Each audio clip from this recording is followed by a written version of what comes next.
তো hello friends, welcome my channel. আশা করছি তোমরা সবাই ভালো আছো। আজকে ভিডিওটা করতে চলেছি যারা কেপিটিএতে ট্রেনিং করবে তাদের জন্য। দেখো, কেপিটিএ কিন্তু প্রপার হাওড়াতে নয়। তো হাওড়া থেকে কেপিটিতে যেতে প্রচুর সমস্যা মধ্যে আমরা পড়েছিলাম। তো সেই সমস্যার মধ্যে যাতে তোমরা না পড়ো, সেই জন্য কিন্তু আমি ভিডিওটা নিয়ে এসেছি।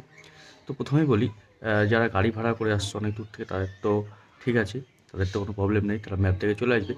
কিন্তু যারা বাসে বা হাওড়া স্টেশনে নামার পরে বা শিয়ালদা স্টেশনে নামার পর কীভাবে আসবে, তাদের উদ্দেশ্যেই মেনলি ভিডিওটা করা।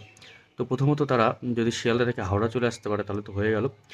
তাছাড়াও শিয়ালদা থেকে কিন্তু ডাইরেক্ট 72 যে বাস নাম্বার, সেটা কিন্তু তোমার কেবিটির কাছেই সে নামায়। তো সেটা আমি বলবো তো কোথায় কোথায় যেতে হবে।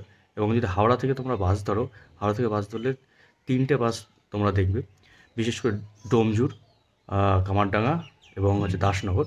তো দাসনগরে তোমাদের ডোমজুরের বাস এবং দাসনগরের বাস তোমাদের কিন্তু দাসনগরে নামাবে। সেই দাসনগর থেকে তোমরা টোটো ধরে কিন্তু কেপিটিতে আরামসে চলে আসতে পারবে। এছাড়াও যদি তোমাদের কামারডাঙ্গা নামানো হয়, সেই কামারডাঙ্গার বাস যদি ধরো তোমরা, মানে এটা কিন্তু আমি হাওড়া কামারডাঙ্গা বা হাওড়া ডোমজুর বা হাওড়া দাসনগর বলছি। সেই কামারডাঙ্গার বাস যদি তোমরা ধরো, কামারডাঙ্গায় নামার পরে রেল লাইন ক্রস করে কিন্তু তোমরা চলে আসতে পারবে। তো দেখো, এছাড়াও কিন্তু তোমরা অনলাইন বুকিংয়ের মাধ্যমে আসতে পারবে। যেমন ওলা উবেরের নাম অনেকেই শুনেছো। এছাড়াও ইয়াত্রী সাথী এবং র্যাপিডো, এই চারটেই তোমরা ফোনে ইনস্টল করতে পারো, অথবা ওই ওয়েবসাইটের মাধ্যমেও তোমরা সার্চ করতে পারো। দেখবে কোনটার কস্টলি, কোনটা অ্যাফোর্ডেবল। তো যেটা অ্যাফোর্ডেবল হবে সেটাতে চলে আসবে।